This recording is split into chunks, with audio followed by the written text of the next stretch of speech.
السلام عليكم، مرحبا بكم في القناة وفيديو جديد ويوم جديد. اليوم إن شاء الله يوم عادي في المنزل ديالي. آه، صورت لكم اليوم كما هو. غنعملو إن شاء الله واحد تشيز كيك.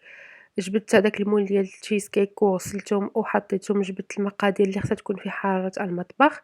هنايا بزاف ديال الناس كيسولوني منين كتشري الآلات ديال المطبخ وديال المنزل. أنا كنشريهم أغلبية من أمازون، فحال هاد الفرن هذا اللي كنت شريته واليوم وصلني. يعني شريته نهار الثلاث في الليل، وصلني نهار الخميس في الصباح، وهذا هو الفرن. هو صغير وكيتحتاج بزاف، كينفع في المسائل الصغيرة بحال اللي غتشوفوا اليوم. استعملته بزاف ديال المرات، أول نهار شريته استعملته بزاف، وبزاف غيقولوا لي أنتِ كتشري بزاف وكتخسر بزاف د الفلوس. الحقيقة هي أنني ملي جيت لهاد الدار هادي، عفوا، ملي جيت لهاد الدار وجيت لفرنسا ما كانت عندي حتى شي حاجة، يعني بديت من الصفر. لذلك كتشوفوني في الفيديوهات كنشري بزاف، فأنا الدار ديالي باقا خاصها شحال من حاجة. واليوم كتاب وتشاركت معكم هذا الفران هذا الصغير، لأن في الرأي ديالي ضروري جدا في المطبخ. كينفع لأن ماشي كلشي غنبقاو نشعلو الفران الكبير على ود الطريف ديال الخبز ولا شي حاجة بسيطة. المهم من بعد ما سخنت الخبز وفطرت وجمعت الكوزينة، اليوم بغيت نصاوب هاد التشيز كيك. هذا تشيز كيك فايت اللي حطيته في القناة، وغنخلي لكم إن شاء الله المقادير والطريقة في صندوق الوصف. هنايا كنقوم بالهرس ديال هاد البسكوي هذا.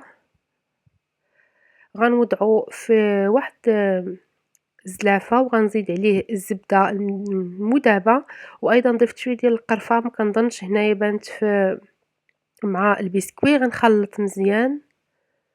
هنايا كيف ما كتشوفوا غنعمل 4 ديال التشيز كيك صغار. نتوما ممكن تستعملوا مول واحد كبير ديال التشيز كيك.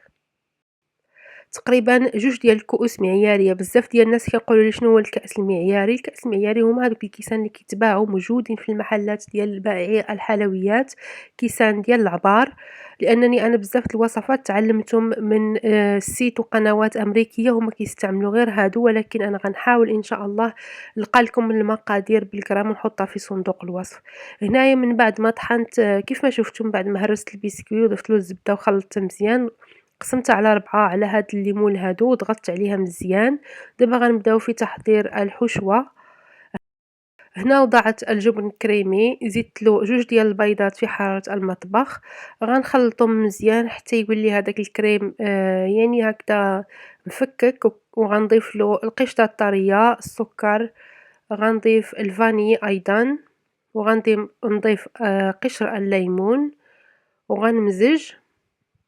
ما نطربوش هاد الخليط هذا بزاف، غير حتى تندمج هاد العناصر مع بعضها البعض بحال هاد الشكل هذا. وغنصب هاد الخليط فوق المولات ديال التشيز كيك اللي وجدت. غنكون الفران غنكون مسخناه على درجة حرارة 180. غندخل هاد لي مول هادو تقريبا واحد 45 دقيقة حتى يطيبوا. ايضا هنايا كتشوفوا كنقطع هاد البقايا ديال الخبز قطع صغيره. غنستعملوا الفرن جديد مره اخرى. هنايا هاد الطريفات ديال الخبز الشاطولي غنعمل بهم الكروتونز، اللي هما طريفات ديال الخبز هكذا كنسموهم بزيت الزيتون والتوابل والثوم وبزاف ديال المسائل كتبقى على حسب الذوق طبعا. وغندخلهم الفرن حتى يتحمروا، كيجيو رائعين في السلطات. هنايا قطعتهم قطع صغيره وضفت لهم الملحه، الابزار، شويه ديال الغبره ديال الثومه، شويه ديال هرب دو بروفونس، وشويه ديال السيبولات يابسه. ممكن تضيفوا السودانيه الا بغيتو. غنضيف ايضا شويه ديال المعدنوس يابس. السيبولات كتعطي واحد المذاق رائع. هذه طبعا يابسه.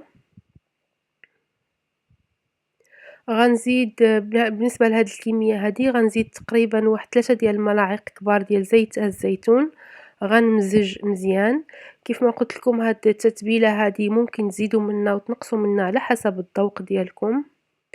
وغنوضع هذا الخبز هذا في الصينيه ديال الفرن، وغندخلو تقريبا 180 درجه. بحال هاد المسائل هذه الصغيره كينفع فيها هذاك الفران الصغير دغيا كيسخن. هو الوالده ديالي عندها فحالو، ولكن هو من الحجم الكبير وعجبني بزاف، وانا شحال هادي وانا باغا نشري هذا الفرن هذا ماشي هذا بالضبط ولكن فرن صغير. غنوضع فيه هاد الخبز هذا وغنخليه حتى يتحمر تقريبا واحد ربع ساعة، ومن بعد غنخليه جانبًا حتى يبرد مزيان وغنجمعو في واحد القنينة ديال الزجاج. هذه هي التشيز كيك. من بعد تقريبا 45 دقيقة خرجتها من الفران، غنخليها حتى تبرد تماما وعاد غندخلها للثلاجة. هذا هو الخبز ديالنا، عملته في واحد القنينة ديال الزجاج وغنحتفظ به حتى إلا بغيت نضيفو فوق السلطات كيجي بنين بزاف. وما تخافوش أن هاد الخبز هذا يجي قاصح، لأننا ملي كنوضعوه في السلطات كنضيفو صلصة للسلطة فكيرطاب وكيجي بنين وكيضيف واحد اللذة للسلطات. هادو التشيز كيك ديالي غلفتهم بالورق الألمنيوم وغندخلهم للثلاجة حتى يبردوا مزيان. إن شاء الله غدا غنوريكم كيفاش جاو. هنايا غنوجد في العشاء غنوجد الطاجين ديال الكفتة اللي هو ساهل جدًا. هنا غنطحن 4 ديال الحبات ديال الطماطم. أنا غادي نخرج دابا شوية عليها، بغيت نوجد أكبر يعني نكمل الجزء الكبير من الشغل ديال العشا قبل ما نخرج، لأنني عرفت إلا ما وجدتوش قبل ما نخرج غنعكز إني غادي نرجع. هنايا ضفت 4 ديال الفصوص ديال الثوم، ممكن تزيدوا تقللوا على حسب الرغبة. كاينين الناس اللي كيعملوا البصلة في الطاجين ديال الكفتة، أنا هاد المرة هادي ارتأيت أنني ما نعملهاش. ضفت نصف حبة ديال الفلفل الأحمر هكذا مقطعة قطع صغيرة. قطعت تقريبا 4 ديال المعالق ديال القزبر المعدنوس. النص غادي نضيفو الصلصة ديال الطماطم، والنص تقريبا ملعقة ونصف غادي نضيفها للكفتة. ضفت أيضا شي 3 ديال المعالق كبار زيت الزيتون، نصف ملعقة صغيرة ديال الملح، وتبلت أيضا الكفتة بشوية ديال الملحة. ضفت نصف ملعقة صغيرة ديال الفلفل الأسود، وضفت شوية للكفتة أيضا. الكمون أيضا ما نكتروش منه باش ما تجيش المرورة في الصلصة. تقريبا ضفت قل من نصف ملعقة صغيرة، واحد رأس الملعقة للكفتة. بالنسبة الكركم أو الخرقوم ضفت فقط في الصلصة واحد نصف ملعقة صغيرة، وضفت التحميرة واحد ملعقة كبيرة، وصافي تما جا الزوج ديالي وخرجنا. خليت داكشي فوق الطابلة، قلت حتى نرجع ونكمل. وفين مشينا كنعتذر منكم من التكرار في هاد الفيديوهات. أنا الأم ديال الزوج ديالي بغات تمشي لإيكيا وقالوا لي واش تمشي معنا، قلت لهم نمشي، واخا ما كنت محتاجة حتى لشي حاجة وما شريت حتى شي حاجة. مشيت بغيت نخرج، كيعجبني نخرج في الليل كنبدل شوية الجو، وقلت غنوريكم هاد الطاولة هادي. شفتها ملي كنت كندور تما في إيكيا بانت لي، المرة الأخرى ما بانتليش، بدلوا لها البلاصة ديالها. هذه هي الطاولة اللي عندي أنا في المطبخ. هي غالية بصح الثمن ديالها غالي، ولكن أنا نفعاني بزاف بزاف بزاف في المطبخ. عاملة فيها كلشي، هازة لي المطبخ كامل تقريبا وكنخدم فوق منها. يعني أنا الرأي ديالي كتستحق هذا الثمن هذا.